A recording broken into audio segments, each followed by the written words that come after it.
We've got a lot to talk about today, so get in here. This is Jack with Cosmic Road. I talk about UFOs and the paranormal. Please hit like and subscribe and let me know what you guys think in the comments below. Yeah, we have a new statement from David Grusch now that he has joined the personal staff of Representative Eric Burleson and is going to be assisting the declassification task force on hopefully getting us some UFO disclosure. Well, David Grusch says this. I'm both immensely humbled and deeply honored to join Congressman Burleson and his amazing team of professionals in pushing for government transparency. The public is rightfully demanding to know the truth, and it is my true privilege for me to serve the people of this country once again. I will use all my expertise to support Representative Burleson and help the U.S. Congress restore full oversight while enabling the legislative branch's ability to investigate and hold those accountable who have broken the law and lied not only to our Congress, but also to the executive branch of the President, Director of National Intelligence, and Department of Justice. Interesting that he talks about holding people accountable. Will that be possible? Is he not only confident of declassifying some files, but actually holding people accountable? Is that actually a goal of his? I thought that was really juicy and really interesting that could be on his mind. That could be an agenda or a directive of David Grusch. And yeah, so let me know what you think about that. Are they going to be able to do any of that? Yeah, I'm satisfied if they can just get one good file declassified with pictures and videos, things that can be followed up on and vetted, etc. That would amount to UFO disclosure, or at least would justify the creation of a permanent select committee with authority, with real authority, subpoena power. But the idea that they could actually hold people accountable to me just seems, well, hey, live to dream, right? Live to dream. All right. Meanwhile, mystery drones are back in the news. This is from the Daily Mail. Mysterious glowing orbs have been spotted flying off the coast of Florida months after New Jersey was invaded by drones. Oh, and before you say, oh, well, it's the Daily Mail, they're lame. Well, Ross Coulthart himself is linking to this article. He says they're back. In fact, they never left. So there you go. Residents of Daytona Beach have described the unidentified object rising directly from the ocean and flying over the surface of the water. One extremely viral video from March 17th at around 10 p.m. captured what appeared to be a large object moving toward land and the flare of light surrounding it gradually dissipating to reveal the shape of an aircraft. While many have dismissed it as simply a passenger plane, locals have shared similar videos online claiming the objects moved in unconventional ways. Yeah, indeed, they often look like planes, but sometimes they will make no noise or the lights will be wrong for a plane. Either way, it's really great that the mystery drones are back in the news, that at least some media is still talking about it. Now, there could be some answers to some of it, at least according to this article by Frank Milburn of Liberation Times. Frank says that he assessed that the drone incursions were most likely attributable to Russian military intelligence.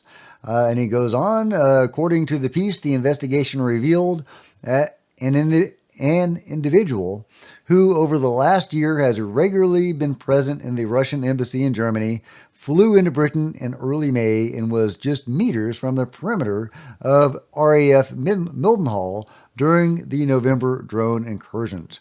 Another individual arrived in the UK who had also been present at Russia's largest military facility in Tajikistan in February 2024. A third person also in proximity. So could Russians be responsible for some of these drones? Well, sure, I guess. And there was a Chinese spy in America that was arrested a couple years ago, also flying a spy drone. So yeah, I mean, there are spies, there are foreign actors that will fly drones, but that in no way can account for the global phenomenon that we're seeing of these objects shutting down airports.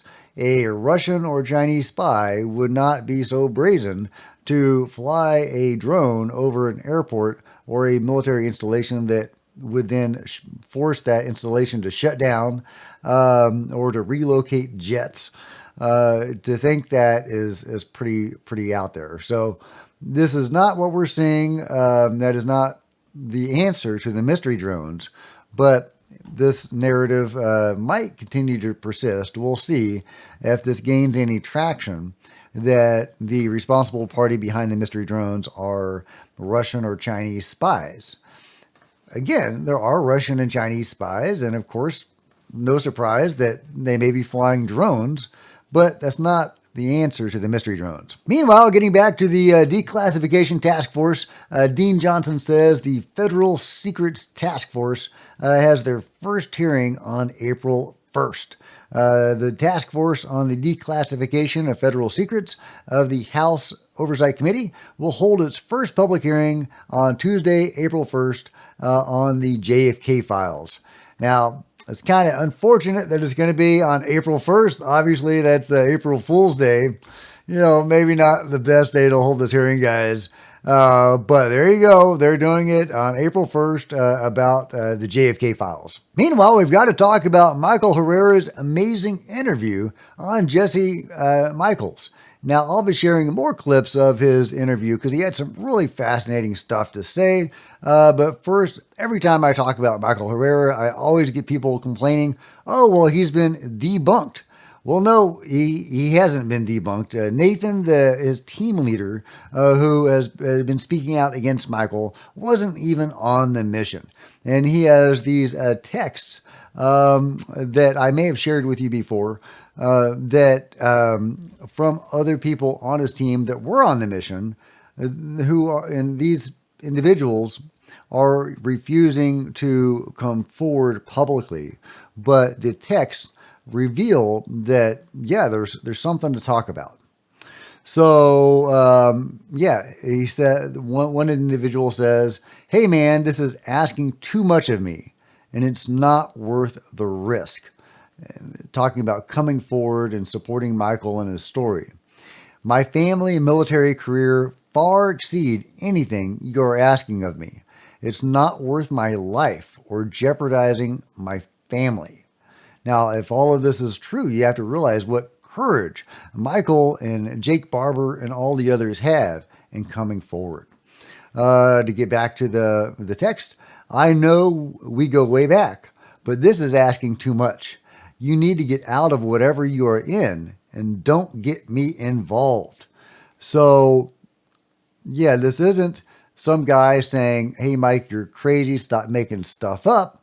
This is a guy who said, if I talked about what we saw, my life and my family's life would be in jeopardy. I'm not going to do it. So clearly they wouldn't be saying that if it were anything, mundane. So Mike is on the level, and he has some amazing information that he shared in that interview. He went into some details that he hasn't really gotten into before. Anyway, it's a fantastic interview with Michael, and I highly recommend it. I'll be making more videos, I'm sure, about it in the days ahead. Meanwhile, Scientific American has an interview with the lovely Dr. John Kozlowski, the new director of AARO. And it's largely, to my mind, a puff piece. There's a couple of interesting things in here. But yeah, you ask him, what milestones and directions do you and AARO foresee as you assess the UAP situation? They talk about removing stigma from the UAP topic. Of course, it'd be easier to remove the stigma if AARO wasn't pushing disinformation and hiding real information. One interesting thing was about the gremlin system. The interviewer asks, AARO has reportedly deployed the gremlin system, a multi-sensor network system for detecting, tracking, and characterizing UAPs in an undisclosed location. What is the status of this project? Gremlin is envisioned, John Kozlowski says, to be a test bed for sensor evaluations and sensor fusion. We expect it to be a living system, always evolving. We will be swapping in and out new sensors and algorithms for various approaches. We want to document what we learn and share that with the public and other organizations inside the government. The hope is they can take what we have learned and replicate that. Gremlin itself is going quite well and is very robust. It has been running out in the wild for several months now, gathering data using radar, electro-optical, and infrared cameras, and some electromagnetic sensors. Gremlin is pulling all that in and detecting events in real time. We haven't found anything particularly interesting yet, but there are a few interesting sightings that are worth investigation. Okay, what are a few interesting sightings? Interesting from our perspective. It is not obvious what the object is. It is unidentified. It has some anomalous characteristics. And in these cases, the object appears to be moving rather quickly, but it doesn't appear to be using standard aircraft beacons. There could be multiple explanations for that, so we're not jumping to any conclusions, but they are worthy of further investigation. Okay, you've caught these things on your Gremlin system. You've had this thing going for months now. You've caught some anomalous stuff.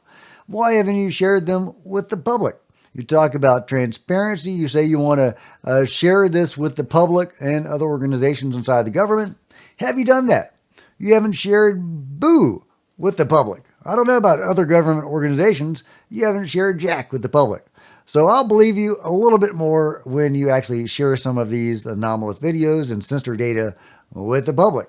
Meanwhile, Dr. John Kozlowski, the lovely Kozlowski, has been running around trying to debunk actual legitimate UFO events. So yeah, my trust in this guy is nil. And as I say, this is largely a puff piece. How does AARO engage academia? Is it really accurate to say you're being transparent while also dealing with sensitive classified data? It's a challenge, he says. Blah, blah, blah, blah, blah. No real pushback on any of this. It's not a hard interview. Do you have any advice for true believers who are convinced that aliens are visiting Earth's skies? The true believers are the only ones that are convinced that aliens are visiting our skies. That is the attitude of the interviewer. And so I'll let you read it. The only good thing he says in it is that he's not the thought police, and he's not going to, police what people think, and people can think whatever they want. So that was the only encouraging thing I saw in this interview. But if you saw something encouraging in it or interesting in it, or just want to talk about it, let me know in the comments below. But Disclosure Party is reminding us of this.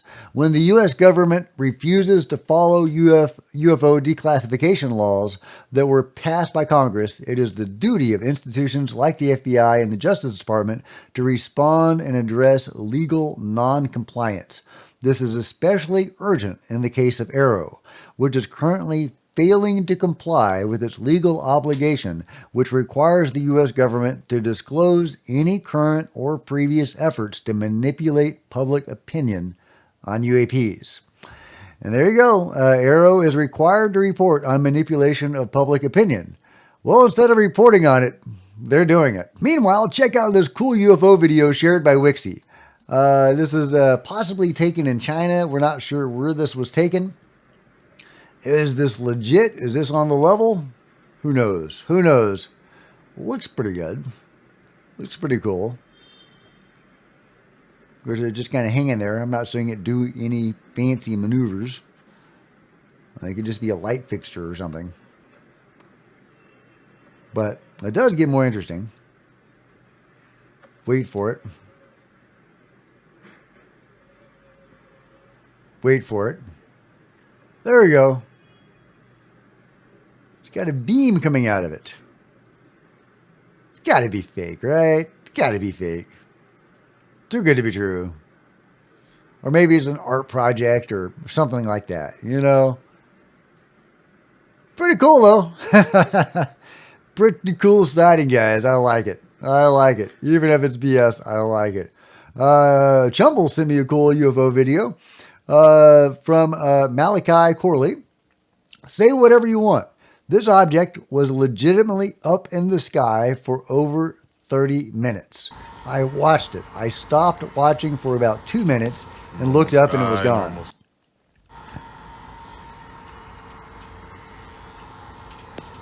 Normal sky. Oh, what is that? What is that? So this glowing purple thing in the sky was up there for 30 minutes. Normal sky. Oh, what is that? I don't know.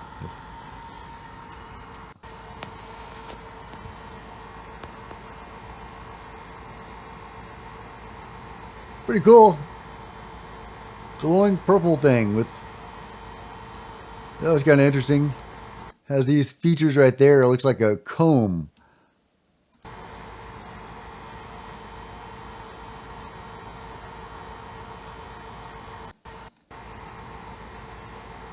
Yeah, what is that thing, guys? It's cool looking. It's cool looking. I like it.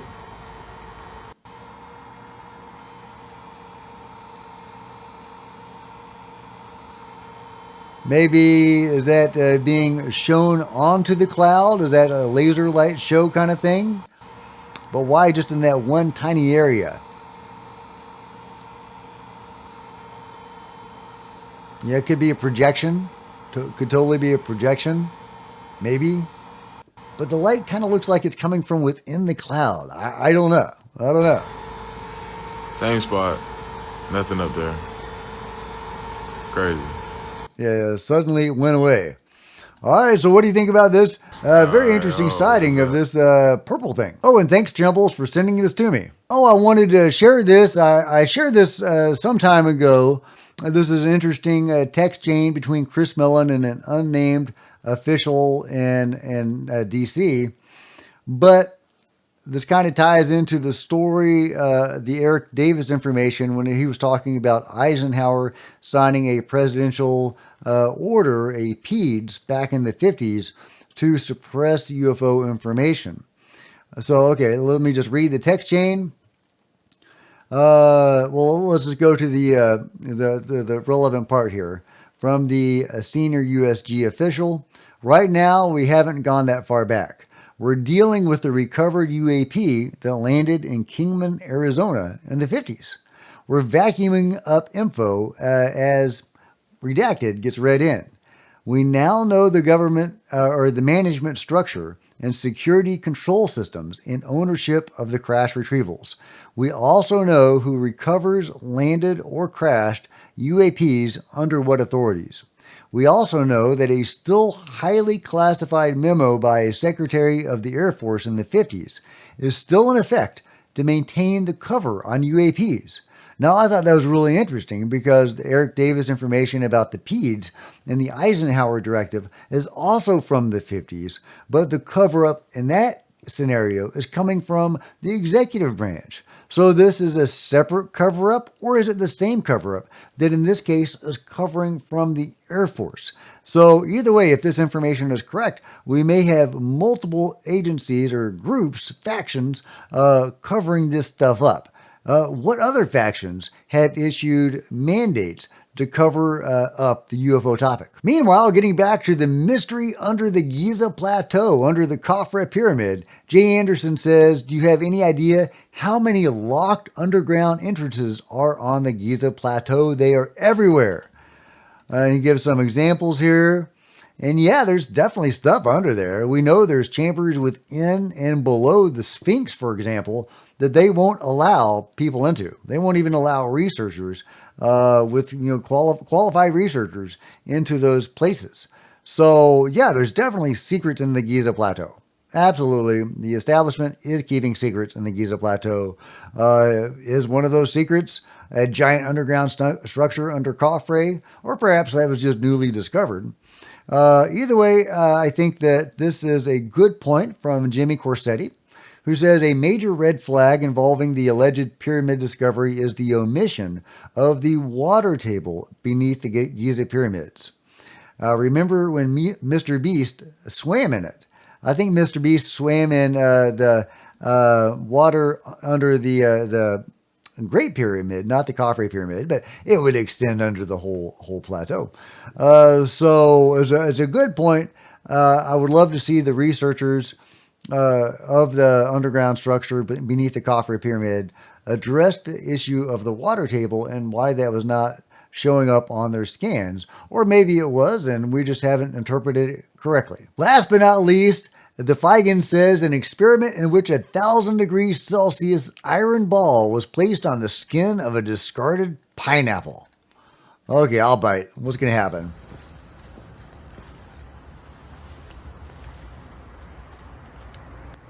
How is it not just burning right through that thing? It's crazy, guys. It's crazy. Pineapples are tough. So it goes over like a minute long. Finally it cools, and then it gets removed, and we can see, what's under there. Look at that, 1,000 degrees Celsius, and that pineapple is doing just fine. Man, not even burned on the other side. It's crazy. Yeah, people are having fun with that. Takes firefighting to an entirely new level. Oh, love it. SpaceX needs to coat their ships in pineapples now. So let me know what you think about this amazing pineapple and everything else covered today in the comments below. Like and subscribe. Hit the bell to be notified of future videos. You don't want to miss a thing. Join me on social media. There's Facebook, Twitter, Discord, and Rumble links below. Love to see you guys there. If you want to support Cosmic Road in a bigger way, consider grabbing a coffee mug or a t-shirt in the merch store below. If you like science fiction and fantasy novels, hey, I write those. Go grab one of my books in the link below. You could also become a channel member. Channel members are rock stars, and I really appreciate you guys' support. Thank you. Meanwhile, there's plenty of other videos on the channel, and I'll see you next time. This is Jack with Cosmic Road, signing out.